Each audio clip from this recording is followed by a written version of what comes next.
Hello everyone, welcome back to our channel. और आज की वीडियो में हम चैप्टर डिस्कस करेंगे force and law of motion के बारे में।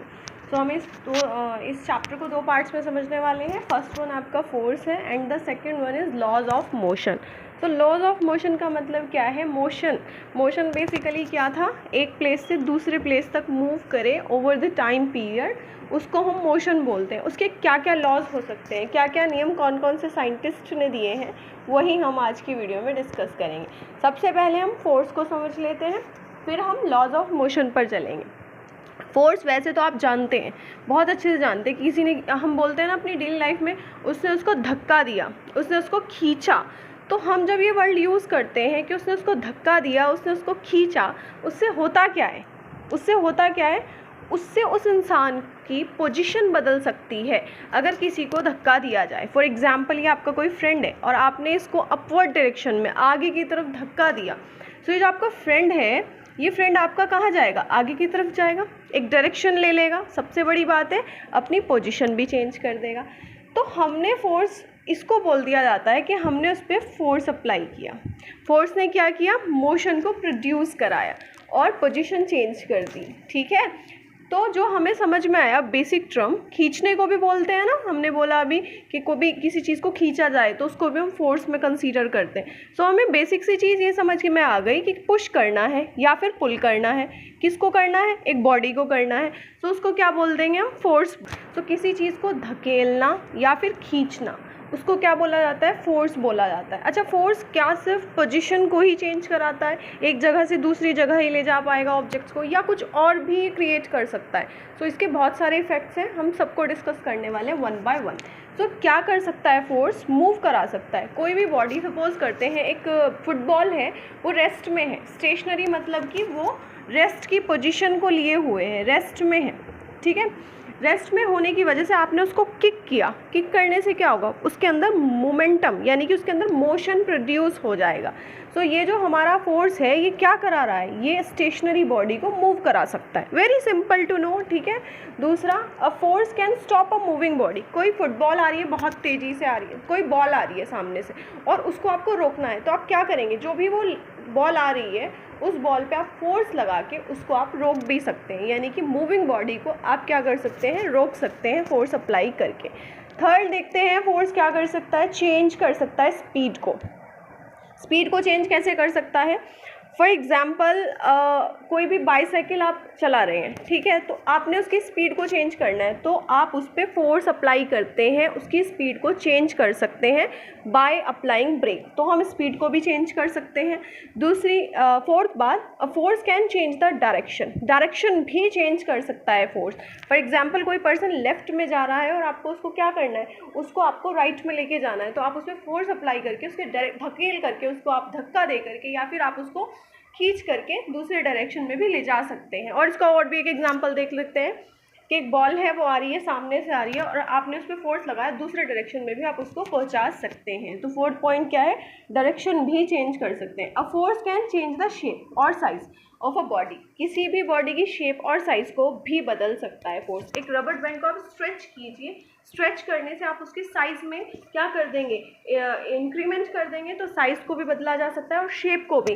जो हमारे पास क्ले होती हैं, उनमें अगर हम थोड़ा सा क्या करें, जो भी मोल्ड करके हम कोई भी शेप को क्या कर सकते हैं? ले सकते हैं। तो शेप को भी बदला जा सकता है बाय अप्लाइंग फोर्स।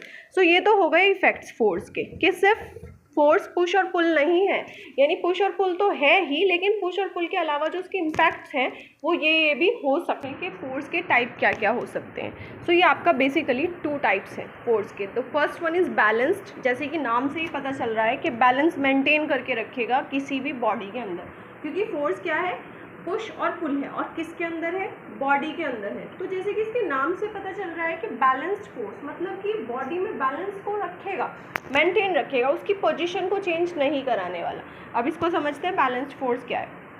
मानते हैं कि हमारे पास कोई एक ऑब्जेक्ट है और उस ऑब्जेक्ट पे लेफ्ट इस साइड से भी और इस साइड से भी इक्वल अमाउंट में क्या लग रहा है, फोर्स अप्लाई हो रहा है। अगर इस साइड से भी और इस साइड से भी इक्वल अमाउंट में फोर्स अप्लाई हो रहा होगा, क्योंकि फोर्स हमारी वेक्टर क्वांटिटी है। इसका कैसे पता चलता है, हम किसी भी चीज़ को अगर पुश करते हैं या पुल करते हैं तो हम किसी ना किसी डायरेक्शन में करते हैं। दैट मीन्स कि फोर्स हमारी कैसी है, डायरेक्शनल फिजिकल क्वांटिटी है। डायरेक्शनल फिजिकल क्वांटिटी कौन सी होती है, वेक्टर क्वांटिटी।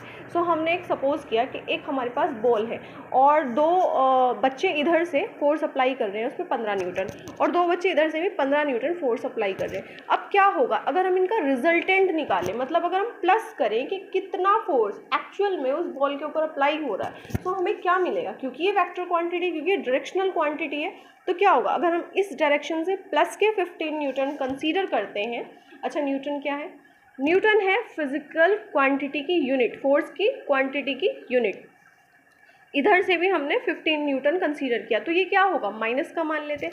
अब आपको रिजल्टेंट निकालना है। रिजल्टेंट क्या होता है, दोनों को प्लस कर देने को रिजल्टेंट बोलते हैं। तो हमने ये बॉल सपोज करी, इधर से 15 न्यूटन, इधर से 15 न्यूटन, बट क्योंकि ये डायरेक्शनल है, तो डायरेक्शनल अगर वैल्यू हमारी होती है कोई, तो उससे क्या होता है, हम साइन से ये कंसीडर करते हैं। हमने मोशन वाले चैप्टर में भी बात करी थी कि हम साइन को अप्लाई करके ये क्लियर कर देते हैं कि कौन सी वैल्यू अपवर्ड में है और कौन सी हमारी बैकवर्ड में है। तो 15 न्यूटन हमारा इधर से हमने कंसीडर कर लिया और 15 न्यूटन हमने माइनस का इधर से कंसीडर कर लिया, क्योंकि हमें रिजल्टेंट चेक करना है कि टोटल इसके ऊपर क्या अप्लाई हुआ है। तो टोटल तो कुछ भी नहीं हुआ, क्योंकि जब हम इसको टोटल करेंगे तो प्लस की वैल्यू माइनस के साथ नेगलेक्ट होकर हमें 0 दे देगी। तो मोशन प्रोड्यूस नहीं करने वाला, इसका मतलब बैलेंस्ड फोर्स, मतलब बैलेंस रखेगा उस ऑब्जेक्ट के अंदर जिस पे भी वो अप्लाई हो रहा होगा।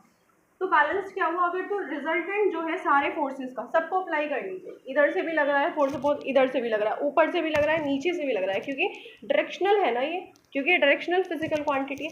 सारी तरफ से अगर आप सबको प्लस कर दीजिए फोर्स की वैल्यू को, और अगर आपको 0 मिल जाए बॉडी के अंदर, दैट मीन्स कि वो हमारा बैलेंस्ड फोर्स होगा। अच्छा, तो फिर ये करेगा क्या, क्योंकि फोर्स कुछ ना कुछ तो इफेक्ट देगा ना, मूविंग तो नहीं ला रहा है, ये तो हमें क्लियर हो गया, मूविंग तो ये नहीं ला रहा, तो फिर क्या इम्पैक्ट डाल देगा। तो ये क्या रखता है, कंटिन्यू रखेगा उस ऑब्जेक्ट को, रेस्ट में ही रखेगा। हालांकि ये चेंज कर सकता है, क्या चेंज कर सकता है, शेप को चेंज कर सकता है। और क्या हमने पढ़ लिया कि बैलेंस फोर्स क्या करेगा। अब देखते हैं अनबैलेंस्ड फोर्स क्या करता है। तो अनबैलेंस जो मेंटेन ना रखे, ठीक है, बैलेंस को मेंटेन ना रखे, अनबैलेंस्ड फोर्स। सो अभी इसमें क्या होगा कि एक तरफ से ज़्यादा फोर्स लग रहा होगा और एक तरफ से कम फोर्स लग रहा होगा। तो जिधर से ज़्यादा फोर्स लग रहा होगा, बॉडी का मूवमेंट जो होगा यानी मोशन जो होगा उसी डायरेक्शन में होगा, ठीक है। तो अनबैलेंस्ड क्या करेगा, अनबैलेंस सब कुछ करेगा, ये सारे इफेक्ट्स दे सकता है अनबैलेंस्ड आपका, ठीक है। तो अनबैलेंस्ड क्या करने वाला है, सब कुछ जो भी हमने अभी पढ़ा है सब कुछ। तो अगर रिजल्टेंट ऑफ ऑल फोर्सेस, सारे फोर्सेस जितने भी लग रहे हैं, अब मैंने आपको बताया ना कि फोर्सेस सारे डायरेक्शन से लग सकते हैं, तो फोर्सेस जो है अगर किसी भी बॉडी पे सारी तरह से लग रहे हैं, ऊपर से भी लग रहे हैं, नीचे से भी लग रहे हैं, दाएं से भी लग रहे हैं, बाएं से भी लग रहे हैं, सारी डायरेक्शन से अगर फोर्सेस अप्लाई हो रहा है और उसका आप रिजल्टेंट चेक करें तो वो 0 ना मिले। अब समझ लेते हैं इसको कि हमारे पास एक ऑब्जेक्ट है और इधर से मान लेते हैं 20 न्यूटन का फोर्स अप्लाई हो रहा है और इधर से आप मान लीजिए 10 न्यूटन का फोर्स अप्लाई हो रहा है। तो ऑब्वियस सी बात है कि 10 न्यूटन एक्स्ट्रा इस साइड से फोर्स अप्लाई हो रहा है, तो जो बॉडी है वो किस तरफ जाएगी, वो इस डायरेक्शन में जाएगी जिस तरफ भी ये फोर्स लग रहा होगा। तो ये क्या होगा, ये तो मूविंग को क्रिएट करा सकता है ना ऑब्जेक्ट के अंदर। तो रिजल्टेंट तो आपका 0 नहीं हुआ ना। अगर हम देखें, ये प्लस का मान लेते हैं, ये माइनस का, तो कितना हो जाएगा, प्लस की 20 न्यूटन माइनस की 10 न्यूटन, तो आपको मिलेगा प्लस की 10 न्यूटन। तो दैट मीन्स कि 0 तो नहीं मिला, हमें 0 तो नहीं मिला। तो अगर क्या होता है कि acting on a body all the resultant force is not 0, तो उस फोर्स को आप बोलेंगे unbalanced force. When we talk of a force acting on a body means unbalanced force, कि अगर हम बात करते हैं कि कोई बॉडी पे फोर्स लग रहा है तो उसका सिंपल सा मतलब होगा वो बैलेंस नहीं, वो अनबैलेंस्ड होगा, क्योंकि अनबैलेंस्ड फोर्स ये सब कुछ करा सकता है। अगर आपको कहीं पर लिखे कि अगर कहीं पर आपको ये दिया जाए कि किसी बॉडी में फोर्स अप्लाई है, तो आपको अंडरस्टूड होना चाहिए वो कौन सा फोर्स होगा, अनबैलेंस्ड फोर्स ही होगा। तो अभी तक हमने फोर्स सीख लिया, push and pull on a body type सीख लिया, इसकी यूनिट देख ली न्यूटन होती है। और इसी के साथ साथ हमने क्या देखा है इसके अंदर कि ये डायरेक्शनल होने की वजह से हमारी वेक्टर क्वांटिटी होती है। तो यहाँ तक हमने ये सारे टॉपिक। अब हम नेक्स्ट टॉपिक पे आते हैं इस चैप्टर का, वो है Newton's law of motion. Motion के क्या क्या लॉ हैं। तो इस चैप्टर के अंदर आप 3 लॉ पढ़ेंगे। फर्स्ट लॉ न्यूटन का, सेकेंड लॉ राइट, और थर्ड लॉ। ठीक है जी। चलिए अब motion, Newton first law of motion देखते हैं। न्यूटन साइंटिस्ट आपको क्या बताना चाह रहे हैं मोशन के बारे में। सो वैसे तो बहुत ही सिंपल है, इसको हम एक सिंपल एग्जांपल के थ्रू समझते हैं। आपका कोई एक फ्रेंड है और वो थोड़ा सा इनएक्टिव है, मतलब उसको हर टाइम ना खेलना पसंद है, हर टाइम वो खेलना चाहता है, वो चाहता है कि वो हर टाइम खेलता रहे। और एक और फ्रेंड है जो क्लासरूम में बैठ के बस स्टडी करता है, वो टॉपर है और वो चाहता है कि वो बस पढ़ता रहे, कोई इसको आकर डिस्ट्रैक्ट ना करे, कोई उसको आकर कि ये मत कहे कि आप अपनी क्लासरूम छोड़ करके बाहर प्लेग्राउंड में जाके खेलें। तो दोनों के दोनों पर्सन अलग अलग प्रॉपर्टी रखते हैं। ये तो चाहता है कि मैं खेलता रहूँ प्लेग्राउंड में, और ये चाहता है कि मैं पढ़ता रहूँ ताकि मेरा रिजल्ट इम्प्रूव हो। अब ये दोनों ही अपनी पोजीशन में रहना चाहते हैं। अब कोई तीसरा पर्सन है, वो क्या चाहता है, आप मान लेते हैं कि कोई तीसरा पर्सन है, वो ये चाहता है कि ये पर्सन तो क्लासरूम में जाए ताकि ये भी मार्क्स को लेकर आए जितने इसे पास होने के लिए चाहिए, और ये भी चाहता है कि ये वाला थोड़ा आउटडोर एक्टिविटी भी करे। अब ये पर्सन इस पे इनको क्या करेगा, इनको ये प्रोत्साहित करेगा, ये इनको क्या करेगा, इनकरेज करेगा कि आप इस तरीके की एक्टिविटी करो। लेकिन ये जो तीसरा पर्सन है, इसने क्या करा, इनको क्या कहा, इसने इनको फोर्स अप्लाई करा, इसने इन पर ये ज़बरदस्ती ये कहने की कोशिश करी कि आप लोग ये वाले वर्क को करिए। ठीक है। तो ये जो पर्सन है ये कहाँ से आया, एक्सटर्नल है, बाहर से आया। ये तो अपनी अपनी पोजीशन में आराम से मस्त है, अपने काम में लगे हुए हैं, और ये चाहते भी नहीं है कि वो अपनी पोजीशन को चेंज करे। तो ये जो पर्सन है बाहर से, जो इनको क्या कर रहा है, फोर्स दे रहा है कि आप ऐसा करिए, लेकिन ये कहाँ से आया, बाहर से आया, एक्सटर्नल आया है। तो ये क्या करेगा, इनकी पोजीशन को चेंज करवा सकता है। इसको ये ले जा सकता है कहाँ पर, क्योंकि प्लेग्राउंड में था, इसको क्लासरूम में ले जा सकता है, पढ़ा करके, समझा करके और फ़ायदे बता करके। और क्योंकि ये क्लासरूम में था, ये इसको आउटडोर एक्टिविटी के बारे में बता करके, वो फोर्स लगा करके ये प्लेग्राउंड की इंपॉर्टेंस को बता सकता है। तो सेम चीज़ न्यूटन के फर्स्ट लॉ में है कि कोई भी ऑब्जेक्ट अगर है तो जिस भी पोजीशन में पड़ा हुआ है वो क्या करेगा, वो वैसे ही रहना चाहेगा। वो चाहता ही नहीं है कि मैं अपनी पोजीशन को चेंज करूं। तो फिर अगर हमें किसी भी ऑब्जेक्ट की पोजीशन को चेंज कराना है तो क्या करेगा, ये एक्सटर्नल फोर्स हमें उस पर अप्लाई करना पड़ेगा उसकी पोजीशन को चेंज करने के लिए। इसी को Newton's first law of motion कहा जाता है। इन वेरी सिंपल लैंग्वेज कि अगर कोई मोबाइल फ़ोन आपका टेबल पे पड़ा हुआ है, वो अपने आप जा करके दूसरी जगह नहीं जा सकता। कब तक नहीं जा सकता, जब तक उस पर फोर्स ना लगे।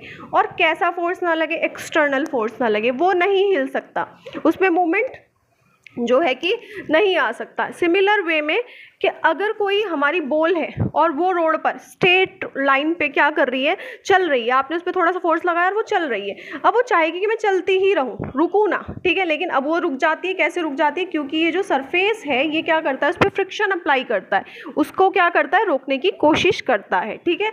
तो अब न्यूटन के फर्स्ट लॉ को ध्यान से समझते हैं। बहुत सिंपल लैंग्वेज में तो हमने समझ लिया कि एक्सटर्नल फोर्स पोजीशन को, स्टेट हमने मैटर वाले चैप्टर में भी पढ़ा था, और वहाँ पे हमने स्टेट पढ़ी थी सॉलिड, लिक्विड और गैस। और यहाँ पे स्टेट का मतलब होगा कि कोई चीज़ रेस्ट में है या कोई चीज़ मोशन में। तो जब मैं वर्ड यूज़ करूँ स्टेट, तो इसका मतलब आप समझिएगा बेटा कि इसका मतलब है रेस्ट या फिर मूविंग।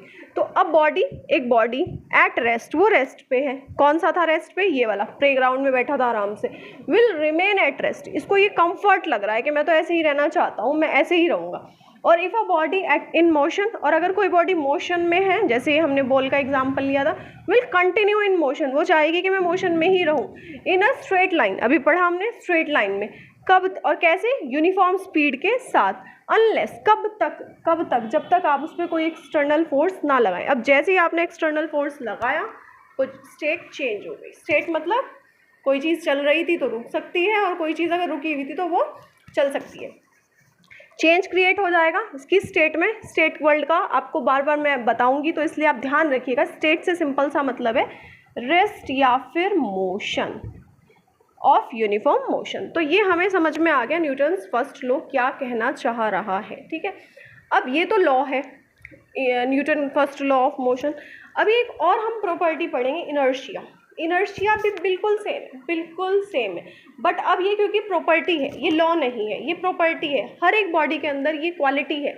जैसे हम बात करें कि इन दोनों पर्सन के बीच में इसकी एक अपनी क्वालिटी थी, ये एक अलग स्पेसिफिक क्वालिटी के साथ पैदा हुआ है और ये अलग स्पेसिफिक क्वालिटी के साथ पैदा हुआ है, इसके अलग रूल्स हैं, इसके भी अलग रूल्स हैं। तो इसी तरीके से इनर्शिया भी एक प्रॉपर्टी है, ठीक है। जैसे इनके अंदर ये जो गुण हैं वो ऑलरेडी प्रेजेंट थे, इसी तरीके से इनर्शिया भी उन हर एक बॉडी के अंदर प्रेजेंट है, चाहे वो रेस्ट में है चाहे वो मोशन में। तो इनर्शिया एक आपकी प्रॉपर्टी है बॉडी की, ड्यू टू विच, जिसमें कि ये रेजिस्ट करेगी। ये बंदा अपनी पोजीशन को अगर चेंज करना चाहेगा, जो एक्सटर्नल फोर्सेस पे लग रहा था, तो इसका विरोध करेगी। अगर इसको काफ़ी पढ़ाएगा, सिखाएगा कि आप फ़ायदे बताएगा कि क्लासरूम में चलो, तो शायद ये चला जाए, ठीक है। तो ये क्या करता है, ये पर्सन चला भी जाएगा। तो मतलब इनर्शिया प्रॉपर्टी है, किस चीज़ की प्रॉपर्टी है कि विरोध करेगी, ये रोकने की कोशिश करेगी एक एक्सटर्नल फोर्स को जो बाहर से इस पे लग रहा है, इसकी पोजीशन को चेंज करने के लिए। In it state of rest, अगर कोई चीज़ रेस्ट में हुई तो रेस्ट में ही रहना चाहती है, ठीक है। और अगर कोई चीज़ मोशन में है तो मोशन में ही रहना चाहती है। और अगर उस पर कोई एक्सटर्नल फोर्स लगे तो उसका वो क्या करेगी, विरोध करेगी, रोकने की कोशिश करेगी जब तक उस पर रुका जाएगा, ठीक है। अब इनर्शिया क्या है, कंप्लीटली डिपेंड करता है कंप्लीटली मास पर। मास तो आपको मैंने ऑलरेडी चैप्टर में पढ़ा है जो है। सो बेसिकली इनर्शिया जो है वो प्रोपोर्शनल है मास के, मतलब हैवी बॉडी होगी तो हैवी इनर्शिया होगा, और लाइट होगी तो उसके अंदर कैसा होगा, लाइट इनर्शिया। मतलब अगर कोई चीज़ भारी है तो उसको आपको ज़्यादा एक्सटर्नल फोर्स लगाना पड़ेगा उसकी पोजीशन को चेंज कराने के लिए, उसकी स्टेट को चेंज कराने के लिए। और अगर कोई चीज़ हल्की है तो आपको ज़्यादा एक्सटर्नल फोर्स अप्लाई नहीं करना पड़ेगा उसकी स्टेट को चेंज करने के लिए।